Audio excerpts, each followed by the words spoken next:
मूकं करोति वाचालं पङ्गुं लङ्घयते गिरिं यत्कृपातमहं वन्दे परमानन्दमाधवम्। ॐ नमो भगवते वासुदेवाय नमः। ॐ नमो भगवते वासुदेवाय नमः। ॐ नमो भगवते वासुदेवाय नमः। दिव्यम सौजनों, गोस्वामी तुलसीदास जी महाराज द्वारा विरचित श्री रामचरितमानस के बाल कांड में निहित कतिपय प्रसंग आपके समक्ष प्रस्तुत करने हेतु उपस्थित हूं। सुधी श्रोतागण, मर्यादा पुरुषोत्तम प्रभु श्री राम त्रेता युग में अत्याचार, अनाचार, अहंकार के प्रतीक रावण को समूल नष्ट कर राक्षस संस्कृति के उत्थान,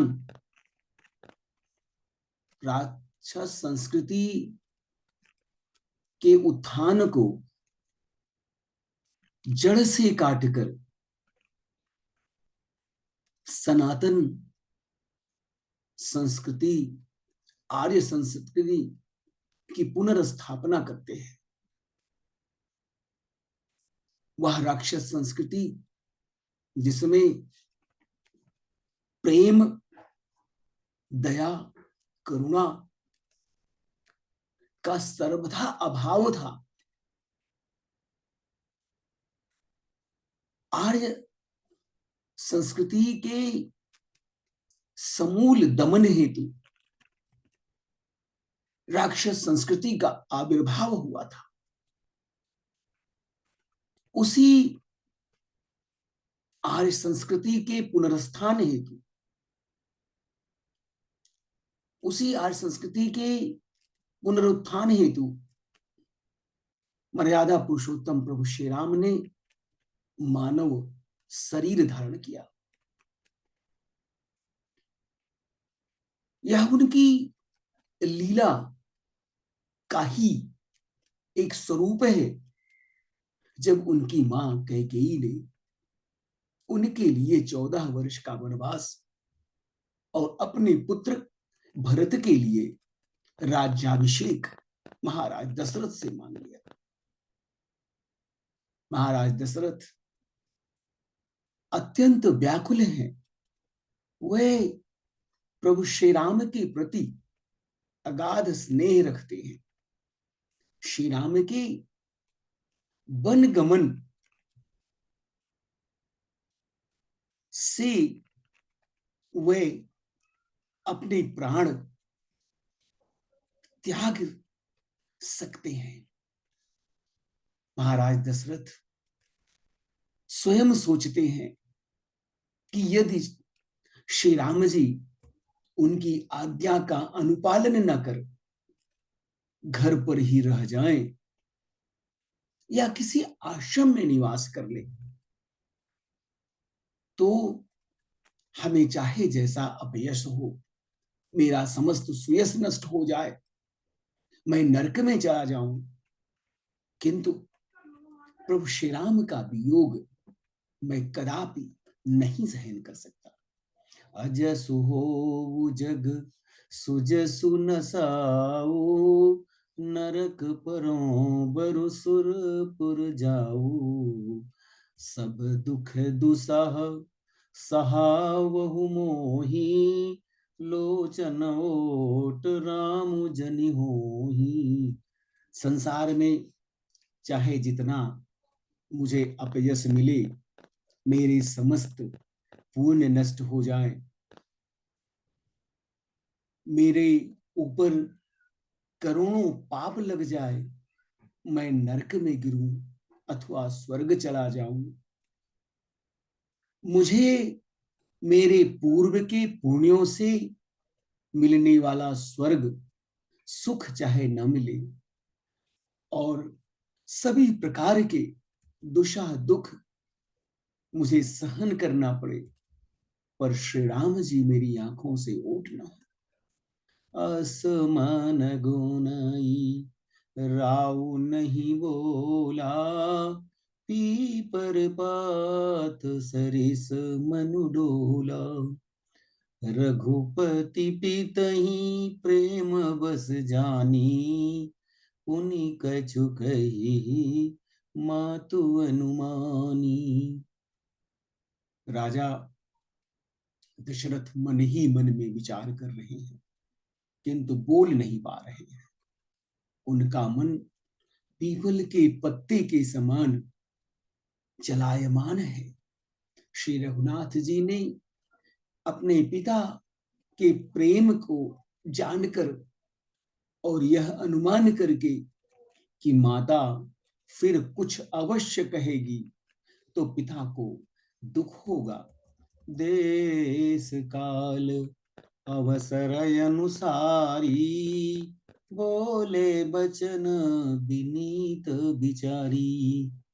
तात कहूँ कछु करऊं ढिठाई, अनुचित क्षमब जानी लरिकाई। देश काल और अवसर के अनुकूल विचार कर प्रभु श्री राम जी बोले, हे तात, मैं कुछ कहना चाहता हूं और यह मेरी ढिठाई है। इस अनौचित्य को मेरी बाल्यावस्था समझकर कृपया क्षमा करें।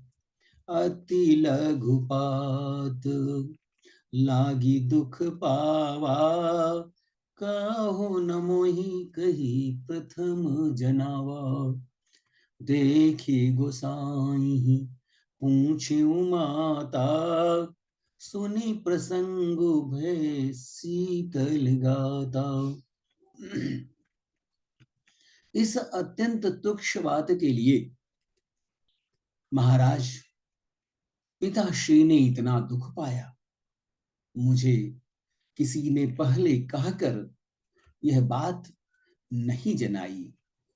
आपको इस दशा में देखकर मैंने माता से पूछा, उनसे सारा प्रसंग सुनकर मेरे सब अंग शीतल हो गए और मुझे अत्यंत प्रसन्नता हुई।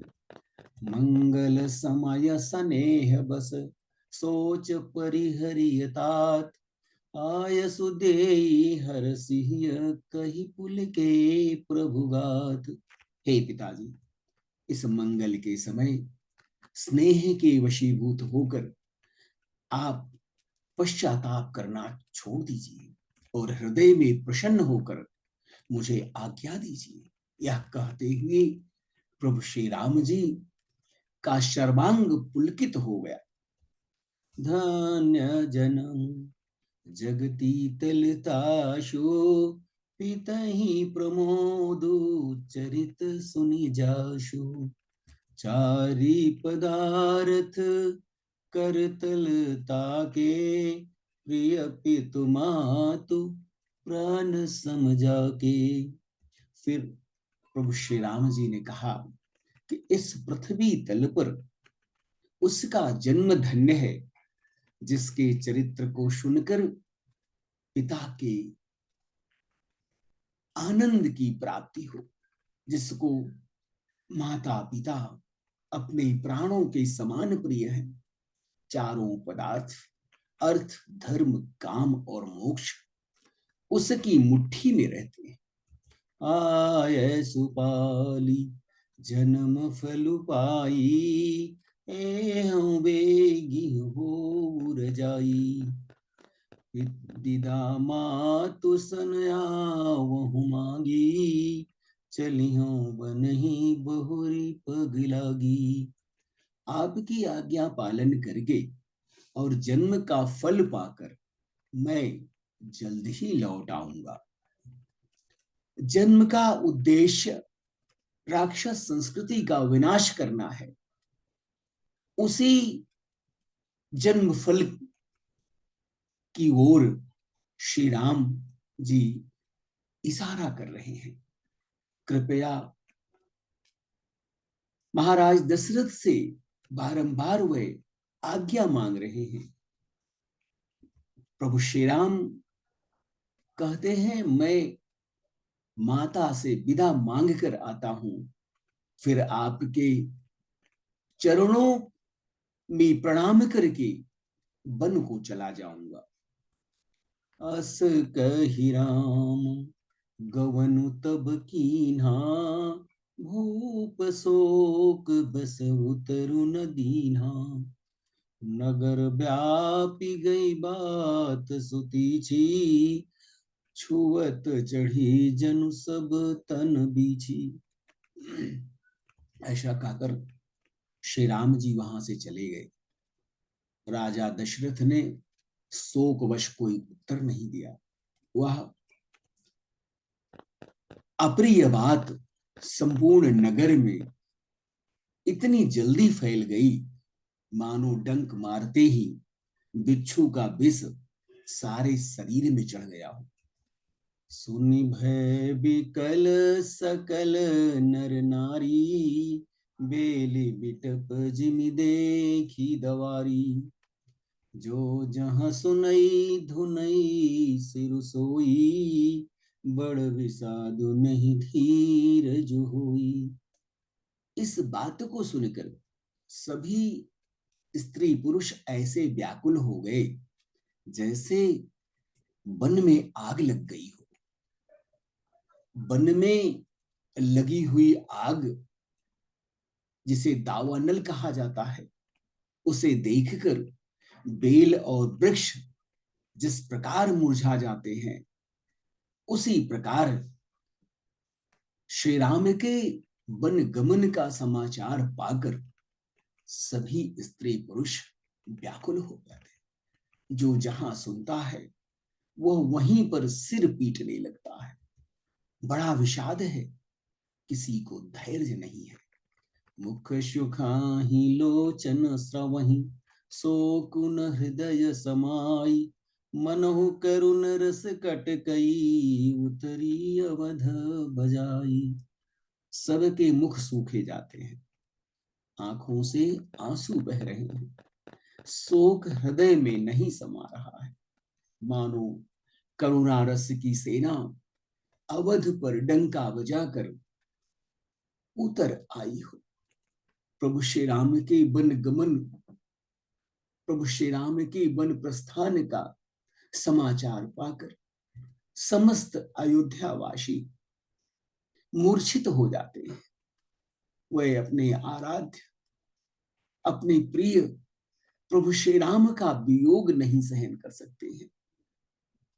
महाराज दशरथ मूर्छित अवस्था में भूमि पर पड़े हुए हैं, किंतु पिता की आज्ञा का अनुपालन करने के लिए प्रभु श्री राम जी अत्यंत प्रसन्न मन से, अत्यंत प्रसन्न भाव से वन प्रस्थान हेतु तैयार है।